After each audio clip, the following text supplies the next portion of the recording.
തരം തിരുവേദം മനസമോദവികാസ്. Rebuild your church എന്ന പഠന പരമ്പരയിലേക്ക് വീണ്ടും ഒരിക്കൽ കൂടി ഏവർക്കും സ്വാഗതം.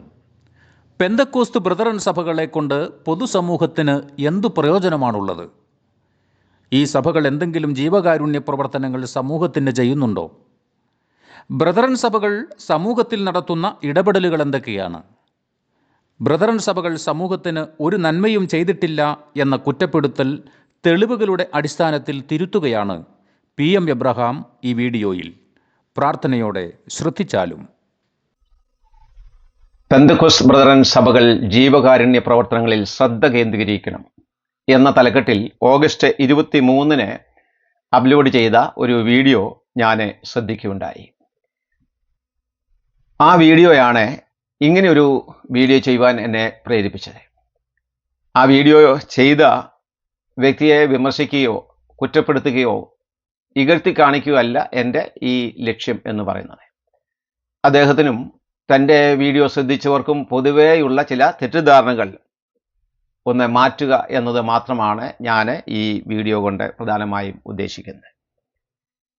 ലോകത്ത് ഏറ്റവും അധികം തെറ്റിദ്ധരിക്കപ്പെടുകയും സമൂഹത്താൽ അപകർഷിക്കപ്പെടുകയും വിമർശിക്കപ്പെടുകയും ഒക്കെ ചെയ്ത ഒരു വ്യക്തി അത് യേശുക്രിസ്തു തന്നെയാണ്. യേശുക്രിസ്തുവിൻ്റെ ജനനം യഹൂദന്മാർ വിശ്വസിച്ചിരുന്നില്ല. അവൻ പരസംഗത്താൽ ജനിച്ച ജാരസന്തതിയാണ് എന്ന് അന്ന് യഹൂദന്മാർ യേശുവിനെക്കുറിച്ച് പറയുകയുണ്ടായി. യോഹന്നാൻ 8:41 വായിക്കുമ്പോൾ അതിൻ്റെ സൂചന അവിടെ നമുക്ക് ലഭിക്കുന്നുണ്ട്. ദൈവദൂഷണം പറയുന്നവനാണ്, ഭൂതം ബാധിച്ചവനാണ്, ഭൂതങ്ങളുടെ തലവനായ ബേൽസെബൂലിനെ കൊണ്ട് അത്ഭുതങ്ങൾ ചെയ്യുന്നു, യഹൂദന്റെ ദേവാലയം നശിപ്പിച്ച് 3 ദിവസം കൊണ്ട് പുനർനിർമ്മിക്കുമെന്ന് അവകാശപ്പെട്ടു. ഇങ്ങനെയുള്ള പല ആരോപണങ്ങളും യേശുവിനെതിരെ അന്നത്തെ സമൂഹം, യഹൂദ സമൂഹം വിശേഷിച്ചും ഉന്നയിക്കുകയുണ്ടായി. കൈസർക്ക് കരം കൊടുക്കാൻ പാടില്ല, അതുപോലെ ഗവൺമെന്റിനെ മറിച്ചിട്ട് പുതിയൊരു ഗവൺമെന്റ് സ്ഥാപിക്കാൻ വേണ്ടി ശ്രമിച്ചു. ചുങ്കക്കാരുടെയും പാപികളുടെയും അതുപോലെ വേശ്യകളുടെയും ഒക്കെ സ്നേഹിതനാണ് യേശു. ഇങ്ങനെ ഏതെല്ലാം തരത്തിലുള്ള തെറ്റിദ്ധാരണകളും കുറ്റപ്പെടുത്തലുകളും പരിഹാസങ്ങളും ആണ് യേശുക്രിസ്തു തൻ്റെ ഐഹിക ജീവിതകാലത്ത് അനുഭവിച്ചത്. ക്രിസ്ത്യാനികളുടെ സ്ഥിതിയും ഇതൊന്നും ഒട്ടും വ്യത്യസ്തമല്ല. അന്നും എന്നും ക്രിസ്തീയ സഭ പീഡിപ്പിക്കപ്പെട്ടത് ഈ കാലഘട്ടത്തിലും എന്നും ലോകത്തിലെ ഏത് ഭാഗത്തും പീഡിപ്പിക്കപ്പെടുന്നത് തെറ്റിദ്ധാരണകളുടെ പേരിലാണ്. ക്രിസ്ത്യാനികളായ വ്യക്തികൾക്കെതിരെയുള്ള ഇന്ത്യയിൽ വർദ്ധിക്കുന്ന പീഡനത്തെക്കുറിച്ചൊരു വീഡിയോ ഞാൻ കഴിഞ്ഞ ദിവസം അപ്ലോഡ് ചെയ്യുകയുണ്ടായി. അതിൻ്റെ ലിങ്ക് ഇതിൻ്റെ ഡിസ്ക്രിപ്ഷനിൽ കൊടുത്തിട്ടുണ്ട്. പെന്തക്കോസ്ത് ബ്രദറൻ സഭകൾ ജീവകാരുണ്യ പ്രവർത്തനങ്ങളിൽ ശ്രദ്ധ കേന്ദ്രീകരിക്കണം എന്നാണ് പ്രിയ സഹോദരൻ സാജുവിൻ്റെ ഒരു ഉപദേശം. ഞാൻ എഴുതുന്നതും പറയുന്നതുമൊക്കെ ആധികാരികമാണോ എന്ന് അദ്ദേഹം ഒരുവിധ അന്വേഷണം നടത്തിയില്ല എന്നാണ് എനിക്ക് ബോധ്യമായത്. മുൻപൊക്കെ അന്തിപത്രങ്ങളുണ്ടായിരുന്നു. അവയിൽ വന്നിരുന്ന പല വാർത്തകളും യാഥാർത്ഥ്യവുമായി യാതൊരു ബന്ധവുമില്ലാത്ത സെൻസേഷണൽ ന്യൂസ് ആയിരുന്നു. ഇത് സാധാരണക്കാർക്കൊക്കെ വളരെ ഇഷ്ടമാണ്. ദി നാഷണൽ ഇൻക്വയറർ, പീപ്പിൾ മാഗസിൻ തുടങ്ങിയ ഗോസിപ്പ് പത്രങ്ങൾ അമേരിക്കയിലുണ്ട്. അങ്ങനെയുള്ള ആ പത്രങ്ങൾ വായിക്കാൻ ചില ആൾക്കാർക്ക്, ഇങ്ങനെയുള്ള ടാബ്ലോയിഡുകളൊക്കെ വായിക്കാൻ ചില ആൾക്കാർക്ക് ഗോസിപ്പ് മാഗസിനൊക്കെ വായിക്കാൻ വലിയ ഇഷ്ടമാണ്. കാർട്ടൂണിസ്റ്റ് ടോംസിൻ്റെ കഥാപാത്രങ്ങളായ ബോബനും മോളിയും ഒരിക്കൽ കാളകൂടം എന്ന പേരിൽ ഒരു അന്തിപത്രം ആരംഭിച്ച ഒരു കഥയുണ്ട്. ആ നിലവാരം ക്രിസ്തു നാമധാരികളായ വ്യക്തികൾക്ക് ഒട്ടും അനുയോജ്യമല്ല. വ്യൂസ് വർദ്ധിപ്പിക്കാം, പക്ഷേ നമ്മുടെ വില പോകുന്നത് നാം അറിയുന്നില്ല. എവിടെയെങ്കിലും ആർക്കെങ്കിലും കൊള്ളുന്നെങ്കിൽ കൊള്ളട്ടെ എന്ന ചിന്തയിൽ കാടടച്ച് വെടിവെക്കുകയല്ല ഞാൻ ഈ വീഡിയോയിലൂടെ ചെയ്യുന്നത്. ആധികാരികവും അനിഷേധ്യവുമായ തെളിവുകളുടെ അകമ്പടിയോടെ ചില യാഥാർത്ഥ്യങ്ങൾ വെളിപ്പെടുത്തുകയാണ് ഞാൻ ഈ വീഡിയോയിലൂടെ പ്രധാനമായും ഞാൻ ഉദ്ദേശിക്കുന്നത്. പെന്തക്കോസ്ത് സഭകളുടെ ജീവകാരുണ്യ പ്രവർത്തനങ്ങൾ എന്തൊക്കെയാണെന്ന് അഭിപ്രായം പറയാൻ ഒരു ബ്രദറൻ കൂട്ടായ്മയിലുള്ള ഒരു വ്യക്തി എന്ന നിലയിൽ എനിക്ക് അവകാശമില്ല. അത് പ്രിയപ്പെട്ടവർ ആവശ്യമെങ്കിൽ പറയട്ടെ. എൻ്റെ അറിവ് ശരിയാണെങ്കിൽ ബ്രദർ സാജു, ഈ വീഡിയോ ചെയ്ത ബ്രദർ സാജു ഒരു പെന്തക്കോസ്ത് സഭാംഗമാണ്. അതുതന്നെയല്ല, അദ്ദേഹം ഒരു പാസ്റ്റർ കൂടിയാണെന്നാണ് എൻ്റെ അറിവ്. അദ്ദേഹം വേണമെങ്കിൽ അങ്ങനെ ഒരു വീഡിയോ വിശദമായി പിന്നീട് ചെയ്യട്ടെ. പ്രിയ സഹോദരൻ്റെ വീഡിയോയുടെ തലക്കെട്ട് ഇങ്ങനെയാണ്: ബ്രദറൻ സഭകൾ ജീവകാരുണ്യ പ്രവർത്തനങ്ങളിൽ സജീവമാണ് ആ തലക്കെട്ട് യഥാർത്ഥത്തിൽ വരേണ്ടത് ബ്രദറൻ സഭകൾ ജീവകാരുണ്യ പ്രവർത്തനങ്ങൾ ഇനിയും കൂടുതൽ ശ്രദ്ധ കേന്ദ്രീകരിക്കണം എന്നായിരുന്നെങ്കിൽ അത് യാഥാർത്ഥ്യവുമായി വളരെ ബന്ധമുള്ള ഒരു തലക്കെട്ടാണ്, ബന്ധമുള്ള കാര്യമാണ്. ഇങ്ങനെ പറയുവാനുള്ള കാരണം ബ്രദറൻ സഭകൾ ജീവകാരുണ്യ പ്രവർത്തനങ്ങളിൽ ഏർപ്പെടുന്നവരാണ് എന്നുള്ള എൻ്റെ അറിവിൻ്റെ അടിസ്ഥാനത്തിലാണ്. പൊതുസമൂഹത്തിന്റെ നന്മയ്ക്കായി പ്രവർത്തിക്കുന്ന അനേകം സ്ഥാപനങ്ങളും അതുപോലെ വ്യക്തികളും ബ്രദറൻ സഭാ സമൂഹത്തിൽ ഉണ്ട് എന്നുള്ളത് ഒരു യാഥാർത്ഥ്യമാണ്. വിവിധ നിലയിലുള്ള ജീവകാരുണ്യ പ്രവർത്തനങ്ങൾ ചെയ്തിട്ടും ഒന്നും തന്നെ സമൂഹത്തിന് ചെയ്യുന്നില്ല, ഇവരെ കൊണ്ട് സമൂഹത്തിന് ഒരു പ്രയോജനവുമില്ല എന്ന ശ്രീ സാജുവിൻ്റെ വാക്കുകൾ, അതുകൊണ്ടാണ് ഇങ്ങനെ ഒരു വീഡിയോ ഞാൻ ചെയ്യുവാൻ തയ്യാറായത്. അദ്ദേഹത്തിൻ്റെ ഈ പ്രസ്താവനകൾ സമൂഹത്തിൻ്റെ മനസ്സിൽ ചില തെറ്റായ ചിന്തകൾ, ധാരണകൾ നൽകുന്നു എന്നതുകൊണ്ട് മാത്രമാണ്, ഒരു തിരുത്തൽ എന്ന നിലയിൽ മാത്രമാണ് ഈ വീഡിയോ. ഇങ്ങനെയൊക്കെയുള്ള പ്രസ്താവനകൾ ഇന്ത്യയിലെ VHP അതുപോലെ RSS തുടങ്ങിയ ക്രൈസ്തവ വിരോധികളുടെ കേന്ദ്രങ്ങളിൽ നിന്നും ഉണ്ടാകുകയാണെങ്കിൽ നാം ഒരുപക്ഷെ അവഗണിച്ചേക്കാം, അതിനെ മറുപടി പറയേണ്ട ആവശ്യമില്ല. ഇതങ്ങനെയല്ല. ഡോക്ടറേറ്റ് ഉള്ള ഒരാളെ, അതും ഒരു പെന്തക്കോസ്തിലെ പാസ്റ്റർ വന്ന് അദ്ദേഹം പറയുന്ന ഈ കാര്യം നമ്മെ അത്ഭുതപ്പെടുത്തുന്നു. നമ്മൾ ചെയ്യുന്ന എല്ലാ കാര്യങ്ങളും എല്ലാവരും അറിഞ്ഞുകൊള്ളണം എന്നില്ല.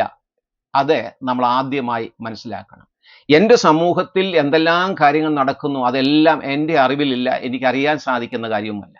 അതുമാത്രമല്ല, ക്രിസ്തുവിൻ്റെ വാക്കുകൾ കൂടെ നമ്മൾ ഇങ്ങനെയുള്ള സന്ദർഭങ്ങളിൽ ശ്രദ്ധിക്കേണ്ടതും ഈ വിഷയത്തോടുള്ള ബന്ധത്തിൽ ആവശ്യമാണ്. കർത്താവ് പറഞ്ഞു, മനുഷ്യർ കാണേണ്ടതിനെ നിങ്ങളുടെ നീതിയെ അവിടെ മുമ്പിൽ ചെയ്യാതിരിപ്പാൻ സൂക്ഷിപ്പീൻ. മനുഷ്യരാൽ മാനം ലഭിപ്പാൻ പള്ളികളിലും വീതികളിലും കപടഭക്തിക്കാർ ചെയ്യുന്നത് പോലെ നിന്റെ മുമ്പിൽ കാഹളം ഊതിക്കരുത്. അതുപോലെ കർത്താവ് പറഞ്ഞ മറ്റൊരു വാക്കിതാണ്, വലങ്കൈ ചെയ്യുന്നത് എന്ത് എന്ന് ഇടങ്കൈ അറിയരുത്. ക്രിസ്തുവിൻ്റെ ഈ വചനം പ്രമാണിക്കുന്നതിനാൽ പല വ്യക്തികളും ചെയ്യുന്ന പല കാര്യങ്ങളും അതിൻ്റെ ഗുണഭോക്താക്കൾ ഒഴികെ മറ്റാരും തന്നെ അറിയാറില്ല എന്നുള്ളതാണ് വാസ്തവം. കണ്ണൂരിലെ ഒരു ആരാധനാലയത്തിൻ്റെ സിമൻറ്റ് പ്ലാസ്റ്ററിങ് പോലും ചെയ്യാത്ത വെട്ടുകല്ലുകൊണ്ട് മാത്രം നിർമ്മിച്ച ഒരു ചുറ്റുമതിലിൽ ഇന്ന വ്യക്തിയുടെ സംഭാവന എന്ന വെണ്ടയ്ക്ക അക്ഷരത്തിൽ കൊത്തിവെച്ചിരിക്കുന്ന ഒരു എഴുത്ത് ഞാൻ പലപ്പോഴും വായിച്ചിട്ടുണ്ട്. അതൊരു ക്രൈസ്തവ ദേവാലയമൊന്നുമല്ല. ഉത്തരേന്ത്യക്കാരെ ഒരു പാവപ്പെട്ട മനുഷ്യന് സംഭാവനയായി ഒരു പുതപ്പ് നൽകുന്നതിൻ്റെ ഫോട്ടോയും, ആ ഫോട്ടോയിൽ ഈ പുതപ്പിൻ്റെ അറ്റത്ത് 8 പേര് പിടിച്ചുകൊണ്ട് ഇതിൻ്റെ അവകാശവാദം പറഞ്ഞു നിൽക്കുന്ന ഒരു ഫോട്ടോ കഴിഞ്ഞ ദിവസം ആരോ ഫേസ്ബുക്കിൽ അപ്ലോഡ് ചെയ്തത് നിങ്ങളിൽ പലരും കണ്ടിട്ടുണ്ട്, ഞാനും കാണിക്കൊണ്ടായി. ഇത്തരം മനോഭാവം അനേകർക്കും ഇല്ലാത്തത് കൊണ്ടാണ് തങ്ങൾ സമൂഹത്തിൽ ചെയ്യുന്ന കാര്യങ്ങൾ എന്തൊക്കെയാണ് എന്ന് പലരും അറിയാതിരിക്കുന്നത്. ഈ അറിവില്ലാത്തവരാണ് ബ്രദറൻകാരും പെന്തക്കോസ്തുകാരും ഒന്നും ചെയ്യുന്നില്ല എന്ന് ഒക്കെ വന്ന് ഇങ്ങനെ വിമർശിക്കുന്നത്. പെന്തക്കോസ്തുകാരുടെ കാര്യം ആ സഹോദരങ്ങൾ പറയട്ടെ. ചില ആളുകൾ മോക്ഷത്തിനും രക്ഷ പ്രാപിക്കുന്നതിനും വേണ്ടിയാണ് നന്മ പ്രവർത്തികൾ അല്ലെങ്കിൽ സൽപ്രവർത്തികൾ ചെയ്തത് എന്ന് പറഞ്ഞ് അങ്ങനെ ചെയ്യുന്നുണ്ട്. അത് ഉപദേശപരമായി വചനപ്രകാരം തെറ്റാണ്, എങ്കിലും നന്മ പ്രവൃത്തി ചെയ്യേണ്ടത് നമ്മുടെ ഉത്തരവാദിത്വം തന്നെയാണ്. ബൈബിളിലെ വളരെ വ്യക്തമായ പൗലൂസ് പറയുന്ന ഒരു വാക്യം ഇങ്ങനെയാണ്. എഫേസ്യർ 2:10 നാം വായിക്കുന്നത്, നാം അവൻ്റെ കൈപ്പണിയായി സൽപ്രവൃത്തികൾക്കായിട്ട് ക്രിസ്തുയേശുവിൽ സൃഷ്ടിക്കപ്പെട്ടവരാകുന്നു, നാം ചെയ്തു പോരേണ്ടതിന് ദൈവം അവ മുന്നൊരുക്കിയിരിക്കുന്നു. എഫേസ്യർ 2:10. അതുപോലെ സൽപ്രവൃത്തികൾക്കായിട്ട് ക്രിസ്തുയേശുവിൽ സൃഷ്ടിക്കപ്പെട്ടവരാണ് ക്രിസ്ത്യാനികൾ എന്ന് ബൈബിൾ പറയുന്നുണ്ട്. ക്രൈസ്തവ സമൂഹങ്ങളിൽ ജീവകാരുണ്യ പ്രവർത്തനങ്ങളിൽ ഏർപ്പെട്ടിരിക്കുന്നതിൽ ഏറ്റവും അധികം അല്ലെങ്കിൽ മുൻപന്തിയിലുള്ളത് തീർച്ചയായും കത്തോലിക്ക സഭാ വിഭാഗങ്ങൾ തന്നെയാണ്. ഇന്ത്യയിലെ ന്യൂനപക്ഷ വിഭാഗമായ ക്രൈസ്തവരിൽ ഭൂരിപക്ഷമാണ് കത്തോലിക്കർ എന്ന് പറയുന്നത്. അവരാണ് ഏറ്റവും അധികം ജീവകാരുണ്യ പ്രവർത്തനങ്ങളിൽ ഏർപ്പെട്ടിരിക്കുന്ന ആൾക്കാർ. കത്തോലിക്ക സഭകളുമായി താരതമ്യം ചെയ്യുമ്പോൾ ശ്രീമാൻ അനിൽ കൊടുത്തോട്ടം പരിഹസിച്ചതുപോലെ ബ്രദറൻകാർ ഒരു സൂക്ഷ്മ ന്യൂനപക്ഷം മാത്രമാണ് എന്നുള്ള കാര്യം ഓർക്കണം. പൗലൂസ് പറയുന്നൊരു വാക്കുണ്ട്, പ്രശംസിക്കുന്നതിനാൽ പ്രയോജനമില്ല എങ്കിലും അത് ആവശ്യമായിരിക്കുന്നു. 2 കൊരിന്ത്യർ 12-ാം അധ്യായത്തിൽ പൗലോസ് പറയുന്നത്. അതുപോലെ പ്രശംസയ്ക്കായിട്ടല്ലെങ്കിൽ പോലും ബ്രദറൻ സഭകൾ ഈ സമൂഹത്തിന്, പൊതുസമൂഹത്തിൻ്റെ നന്മയ്ക്ക് വേണ്ടി എന്തെല്ലാം കാര്യങ്ങൾ ചെയ്യുന്നു എന്നുള്ളത് ഒന്ന് സൂചിപ്പിച്ചു പോവുക മാത്രമാണ് ഞാൻ ചെയ്യുന്നത്. അത് ചില സഹോദരന്മാരുടെയും വിശേഷാൽ പ്രിയ സഹോദരൻ സാജുവിൻ്റെയും തെറ്റിദ്ധാരണ ഒന്ന് മാറ്റിയെടുക്കുവാൻ വേണ്ടി കൂടിയാണ്. ബ്രദർ സാജു അദ്ദേഹത്തിൻ്റെ വീഡിയോയിൽ ചോദിക്കുന്ന ഒരു ചോദ്യമുണ്ട്, പല ചോദ്യങ്ങളുണ്ട്. ആ ചോദ്യം നിങ്ങളെ ഒന്ന് കേൾക്കുക. ടോപ്പിക്ക് ബ്രദറൻ പെന്തക്കോസ്തൽ സമൂഹങ്ങളെ കൊണ്ട് ഈ നാടിനോ ഈ സമൂഹത്തിനോ എന്തെങ്കിലും ഒരു പ്രയോജനം ഉണ്ടോ? പ്രിയ സഹോദരൻ ചോദിച്ച ചോദ്യം സമൂഹത്തോടാണ്, ഒരു വ്യക്തിയോടല്ല. അതുകൊണ്ടാണ് അദ്ദേഹത്തിൻ്റെ ചോദ്യത്തിനുള്ള മറുപടി ഈ നിലയിൽ ഒരു വീഡിയോ എന്ന രീതിയിൽ ചെയ്യുവാൻ ഞാൻ ആഗ്രഹിച്ചത്. അദ്ദേഹം ചോദിച്ച പ്രധാനപ്പെട്ട ചോദ്യങ്ങൾ: ഒന്ന്, പെന്തക്കോസ്ത് ബ്രദറൻ സഭകൾ കൊണ്ട് സമൂഹത്തിന് എന്ത് നന്മയാണുള്ളത്, എന്ത് പ്രയോജനമാണ് അവർ മുഖാന്തരം സമൂഹത്തിനുള്ളത്? രണ്ട്, പെന്തക്കോസ്ത് ബ്രദറൻകാർ എന്തെങ്കിലും ജീവകാരുണ്യ പ്രവർത്തനങ്ങളിൽ ഏർപ്പെടുന്നുണ്ടോ? അതുപോലെ പെന്തക്കോസ്ത് ബ്രദറൻ സഭക്കാർ കയ്യറത്താൽ ഉപ്പു തേക്കാത്ത ആൾക്കാരാണ്. അങ്ങനെ ഒരു പ്രസ്താവനയും അദ്ദേഹം ചെയ്യുന്നുണ്ട്. ഇതൊക്കെയാണ് സഹോദരൻ സാജുവിൻ്റെ പ്രധാനപ്പെട്ട ആരോപണങ്ങൾ എന്ന് പറയുന്നത്. ബ്രദറൻകാരുടെ കാര്യം മാത്രം ഞാൻ പറയാം. ഈ സഭകൾ സമൂഹത്തിന് ചെയ്യുന്ന ഏറ്റവും വലിയ നന്മ എന്താണെന്ന് ചോദിച്ചാൽ, ഞാൻ ആദ്യം പറയുന്നത് അവർ ചെയ്യുന്ന നന്മ, അത് പെന്തക്കോസ്തുകാരും അവർ ചെയ്ത ഏറ്റവും വലിയൊരു നന്മ എന്ന് പറയുന്നത് നന്മയുടെ സുവിശേഷം പ്രസംഗിച്ചു എന്നുള്ളതാണെന്ന് ഞാൻ എപ്പോഴും പറയും. ബ്രദർ സാജുവും ഞാനുമൊക്കെ സുവിശേഷ വെളിച്ചത്തിലേക്ക് വരുവാൻ കാരണം ഈ സമൂഹങ്ങൾ, പ്രതികാരോ പെന്തക്കോസ്തുകാരോ ഒക്കെ അവരറിയിച്ച സുവിശേഷ വേലയിലൂടെയാണ്, സുവിശേഷം വിതച്ചതിലൂടെയാണ് ഈ അനുഭവത്തിലേക്ക് വന്നത്. ഞങ്ങളുടെ ജീവിതത്തെ രൂപാന്തരപ്പെടുത്തിയ ഈ സുവിശേഷവുമായി കോഴഞ്ചേരിക്കാരൻ ടി തോമസും പാണൻകുഴിക്കാരൻ PI പൗലൂസും, ഈ രണ്ട് യുവാക്കന്മാർ 1970-കളിൽ കോട്ടയത്തുള്ള വാകത്താനത്ത് വന്നില്ലായിരുന്നെങ്കിൽ എന്ന് ഞാൻ പലപ്പോഴും ചിന്തിക്കാറുണ്ട്. വേർപെട്ട സഭാവിഭാഗങ്ങളോടുള്ള എൻ്റെയും എൻ്റെ കുടുംബത്തിൻ്റെയും ഏറ്റവും വലിയ കടപ്പാട് അവർ ഈ സത്യസുവിശേഷം ഞങ്ങളുടെ വീട്ടിൽ വന്ന് പറഞ്ഞു എന്നുള്ളതാണ്. ഒരു മനുഷ്യൻ സർവ്വലോകവും നേടിയാലും തൻ്റെ ആത്മാവിനെ നഷ്ടമാക്കിയാൽ അവന് എന്ത് പ്രയോജനം എന്ന് കർത്താവ് ഒരിക്കൽ ചോദിക്കുകയുണ്ടായി. ഇതൊരു വലിയ നന്മയാണ്. സുവിശേഷം അറിയിക്കുന്നത് ഒരു സമൂഹത്തോടുള്ള ഏറ്റവും വലിയ നന്മയാണ്. അത് നാം മറക്കരുത്. എന്നാൽ അതുകൊണ്ട് മാത്രം നമ്മുടെ നന്മ അല്ലെങ്കിൽ സൽപ്രവർത്തികൾ അവസാനിക്കുന്നില്ല. സാജു പറയുന്ന പോലെ മഹായോഗങ്ങൾ നടത്തുന്നതോ അല്ലെങ്കിൽ സുവിശേഷ യോഗം നടത്തുന്ന കോൺഫറൻസുകൾ നടത്തുന്നതോ അതിൽ മാത്രം തൃപ്തിപ്പെടരുത്. ന്യൂനപക്ഷങ്ങളിൽ ന്യൂനപക്ഷമായ ബ്രദറൻ സമൂഹം ആത്മീയം, വിദ്യാഭ്യാസം, ആതുര സേവനം, ജീവകാരുണ്യം, ക്രിസ്തീയ സാഹിത്യം എന്നീ സമസ്ത മേഖലകളിൽ ഈ സമൂഹത്തിന് ചെയ്ത നന്മകൾ വലുതാണ്. ഇതിൻ്റെയൊക്കെ നന്മ ഫലങ്ങൾ അനുഭവിക്കുന്നത് ബ്രദറൻകാർ മാത്രമല്ല എന്നുള്ള കാര്യവും പ്രിയ സാജുവും മറ്റു സഹോദരങ്ങളും ഓർക്കേണ്ടത് ആവശ്യമാണ്. ഇനിയും അറിയാത്തവർ അറിയുവാൻ വേണ്ടിയാണ് ഞാൻ ഈ കാര്യങ്ങൾ പറയുന്നത്. ഇതൊരു വിമർശനമായി ദയവായി സഹോദരങ്ങൾ കാണരുത്. കേരളത്തിൽ 5 ജില്ലകളായി ഒരു ഹയർ സെക്കൻഡറി സ്കൂൾ ഉൾപ്പെടെ 18-ലധികം ബ്രദറൻ സ്കൂളുകൾ ബ്രദറൻ സമൂഹത്തിൻ്റെ വകയായി ഈ കേരളത്തിൽ പ്രവർത്തിക്കുന്നുണ്ട്. ഇത് സഹോദരൻ അറിയാമോ? മറ്റൊന്ന്, പ്രശസ്തമായ ഒരു മെഡിക്കൽ മിഷൻ ഹോസ്പിറ്റലും നേഴ്സിംഗ് സ്കൂളും നേഴ്സിംഗ് കോളേജും ഒക്കെ ബ്രദറൻ സമൂഹത്തിൻ്റെതാണ്. കോട്ടയം ജില്ലയിൽ കൊടുങ്ങൂരിലും അതുപോലെ പത്തനംതിട്ട ജില്ലയിൽ മന്നുമരുതിയിലും ഉള്ള ഹോസ്പിറ്റലുകൾ ബ്രദറൻ സമൂഹം നടത്തുന്നതാണ്. ഈ സ്ഥാപനത്തിലെ ജോലിക്കാർ, ഈ സ്ഥാപനത്തിലെ അതിൻ്റെ അഭ്യുദകാംക്ഷികൾ എന്ന് പറയുന്ന ആൾക്കാർ ബ്രദറുകാർ മാത്രമല്ല. ഇത് നമ്മൾ മനസ്സിലാക്കണം. അതുപോലെ തൃശ്ശൂരിൻ്റെ ഹൃദയഭാഗമായ നെല്ലിക്കുന്നത്തെ പെൺകുഞ്ഞുങ്ങൾക്കായി മാത്രമുള്ള രഹബോത്ത് ഓർഫനേജ് എന്ന ഒരു വലിയ സ്ഥാപനമുണ്ട്. 1905-ലാണ് അത് സ്ഥാപിച്ചത്. അനാഥരായ അനേക കുഞ്ഞുങ്ങളുടെ അമ്മ വീടാണ് ഈ രഹബോത്ത് എന്ന് പറയുന്ന സ്ഥാപനം. തെരുവുകളിലെ അമ്മത്തൊട്ടിലിൽ നിന്നുമൊക്കെ ലഭിച്ച അച്ഛനും അമ്മയും ആരെന്നറിയാത്ത പെൺകുഞ്ഞുങ്ങളെ എടുത്തു വളർത്തി ആ സ്ഥാപനത്തിന്റെ തണലിൽ വളർത്തുകയാണ് അവർ ചെയ്യുന്നത്. അവരിൽ നിന്ന് തന്നെ ഈ രഹബോത്ത് ഓർഫനേജിൽ വളർന്ന, അവിടെ പഠിച്ച അനേക വ്യക്തികൾ ഇന്ന് ലോകത്തിൻ്റെ വിവിധ ഭാഗങ്ങളിൽ ഡോക്ടേഴ്സായിട്ട്, എഞ്ചിനീയേഴ്സായിട്ടൊക്കെ ഉന്നതമായ നിലയിലുള്ള ജീവിതം അവരെ കുടുംബത്തോടൊപ്പം നയിക്കുന്നുണ്ട്. അതുപോലെ ഇരിങ്ങാലക്കുടയിൽ ആൺകുട്ടികൾക്ക് വേണ്ടിയുള്ള ഒരു ബോയ്സ് ഹോം എന്ന ഒരു ഓർഫനേജ് ഉണ്ട്. അത് ബ്രദറുകാർ നടത്തുന്നതാണ്. ഇന്ത്യയിലെ വിവിധ സംസ്ഥാനങ്ങളിൽ ബ്രദറൻ സമൂഹത്തിൻ്റെതായ ആശുപത്രികളും സ്കൂളുകളും വൃദ്ധസദനങ്ങളും അനാഥശാലകളും പ്രവർത്തിക്കുന്നുവെന്ന് നിങ്ങളിൽ എത്ര പേർക്കറിയാം? പ്രിയ സാജുവിന് അറിയാമോ? അതുപോലെ ബാംഗ്ലൂരിലെ HIV ബാധിതരായവർക്ക് വേണ്ടി അവരെ പുനരുദ്ധരിപ്പിക്കാൻ വേണ്ടിയുള്ള ഒരു പ്രവർത്തനമാണ് അക്സെപ്റ്റ്. ഇതാരാണ് നടത്തുന്നത് എന്ന് പ്രിയ സഹോദരനോ മറ്റു നിങ്ങൾക്കറിയാമോ? ആന്ധ്രയിലെ നസാർപൂരിലെ ബെദേസ്ത ലെപ്രസി ഹോസ്പിറ്റൽ അത് നടത്തുന്നത് ബ്രദറൻ സമൂഹമാണ്. ഇന്ത്യയിലെ വിവിധ സംസ്ഥാനങ്ങളിൽ പൊതുജനങ്ങൾക്ക് ഉപകാരപ്രദമായ പല കാര്യങ്ങളും ഈ സൂക്ഷ്മ ന്യൂനപക്ഷം എന്ന് പരിഹസിക്കപ്പെടുന്ന ഈ ഒരു ചെറിയ സമൂഹം ചെയ്യുന്നുണ്ട്. അത് പ്രശസ്തിക്ക് വേണ്ടിയല്ല, ക്രിസ്തുവിൻ്റെ സ്നേഹത്തിൻ്റെ പ്രതീകമായി നന്മ പ്രവൃത്തികൾക്ക് വേണ്ടി സൃഷ്ടിക്കപ്പെട്ടതെന്ന ബോധ്യത്തിന്റെ അടിസ്ഥാനത്തിലാണ് 25 വർഷം പിന്നിട്ട നല്ലിടയൻ മിനിസ്ട്രീസ് പാലിയേറ്റീവ് കെയർ പ്രവർത്തനങ്ങളും അതുപോലെ മെഡിക്കൽ ക്യാമ്പുകളും സൗജന്യമായി നടത്തുന്നത് നിങ്ങൾ എത്ര പേർക്കറിയാം. അതുപോലെ സത്യം മിനിസ്ട്രീസിലൂടെ 1.5 ലക്ഷത്തിലധികം വീൽ ചെയറുകൾ ഇന്ത്യയുടെ വിവിധ ഭാഗങ്ങളിൽ സൗജന്യമായി വിതരണം ചെയ്തത് എനിക്കറിയാവുന്ന ഒരു കാര്യമാണ്.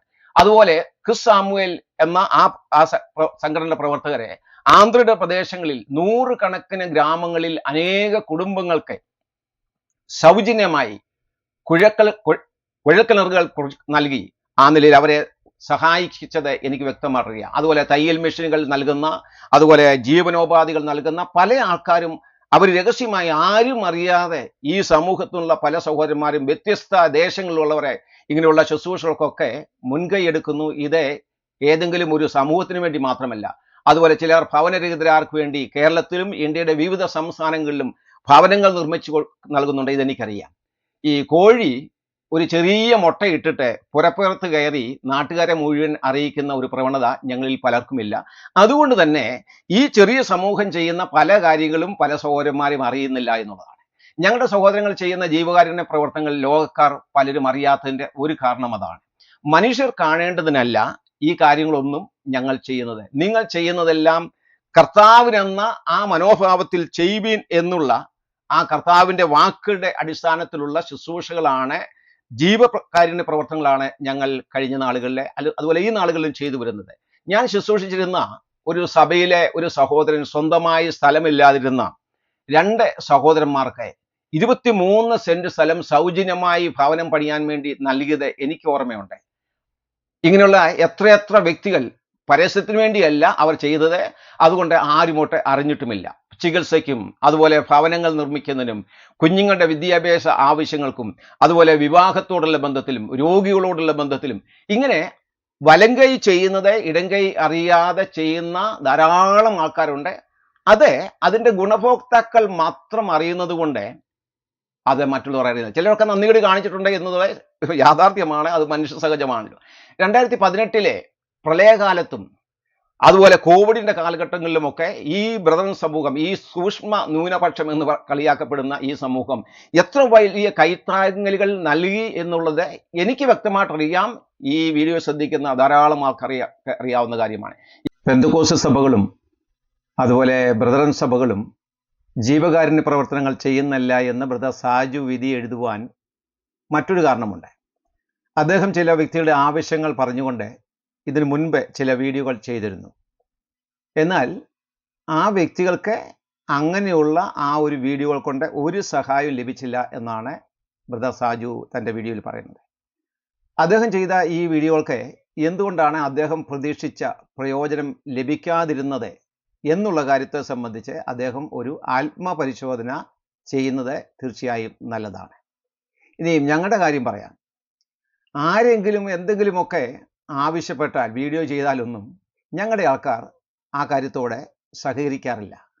എന്നാൽ അതേസമയം ഒരു പ്രാദേശിക സഭയുടെ നേതൃത്വം രേഖാമൂലമായി ഏത് വലിയ കാര്യം ആവശ്യപ്പെട്ടാലും അത് നിർവഹിച്ച് കൊടുക്കുക തന്നെ ചെയ്യും. അതിനുള്ള എത്ര ഉദാഹരണം വേണമെങ്കിലും ഞാൻ പറയാം. മലബാറിലൊരു നിർധന കുടുംബത്തിലെ ഒരു കുഞ്ഞിൻ്റെ മജ്ജ മാറ്റിവെക്കൽ ആവശ്യത്തിനും അതുപോലെ മറ്റ് ചില ആവശ്യങ്ങൾക്കുമായി 75 ലക്ഷം രൂപ ആവശ്യമായി വന്നു. എന്നാൽ ആ തുക മുഴുവനും, ഈ 75 ലക്ഷം രൂപയിലധികവും അവരെ സമാഹരിച്ചത് ഈ കാര്യം അവരെ മറ്റുള്ള സഭകളെ അറിയിച്ചതിലൂടെയാണ്.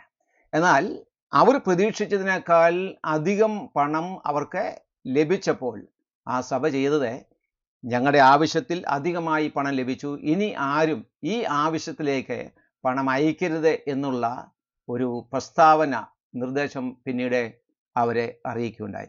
ഇങ്ങനെ ഉള്ള പല സംഭവങ്ങളും എൻ്റെ ഓർമ്മയിൽ പോലും ബ്രദറൻ സഭാ സമൂഹങ്ങളിൽ നടന്നിട്ടുണ്ട്. ഒരു വിശ്വാസിയുടെ അല്ലെങ്കിൽ ഒരു സഭാംഗത്തിൻ്റെ ഏതെങ്കിലും ഒരു ആവശ്യങ്ങൾ വന്നാൽ, പ്രിയ സഹോദരൻ സാജു പറഞ്ഞ പോലെ കണ്ണടക്കുകയല്ല, ആ കാര്യങ്ങളോടുള്ള ബന്ധത്തിൽ വളരെ വിശ്വസ്തമായ നിലയിൽ അവരെ പ്രതികരിക്കും. അതുമാത്രമല്ല, മറ്റുള്ള വ്യക്തികളുടെ ആവശ്യങ്ങളോടുള്ള ബന്ധത്തിലും ചെയ്യുക എന്നുള്ളത് ഈ സമൂഹത്തിൻ്റെ ഒരു പ്രത്യേകതയാണ് എന്നുള്ള കാര്യവും ഞാൻ ഈ സന്ദർഭത്തിൽ ഓർപ്പിക്കുകയാണ് ചെയ്യുന്നത്. എക്കാലവും രഹസ്യമായി സൂക്ഷിക്കേണ്ട ഈ യാഥാർത്ഥ്യങ്ങൾ പറയാനുള്ള കാരണം ബ്രദറൻ സമൂഹം ഒരു നന്മയും ഈ സമൂഹത്തിൽ ചെയ്യുന്നില്ല എന്നുള്ള കുറ്റപ്പെടുത്തൽ അല്ലെങ്കിൽ ആ വിമർശനത്തിൻ്റെ അടിസ്ഥാനത്തിൽ മാത്രമാണ്. വിമർശനം ഒരു കലയാക്കി മാറ്റുന്ന ആൾക്കാർ പലരുമുണ്ട്. അവർക്ക് ഒരുപക്ഷെ മനുഷ്യരാലൊക്കെയുള്ള പുകഴ്ച ഒരുപക്ഷെ ലഭിച്ചേക്കാം. ഇനി ക്രിസ്തീയ സാഹിത്യത്തിൻ്റെ കാര്യം ഒന്നെടുത്തേ.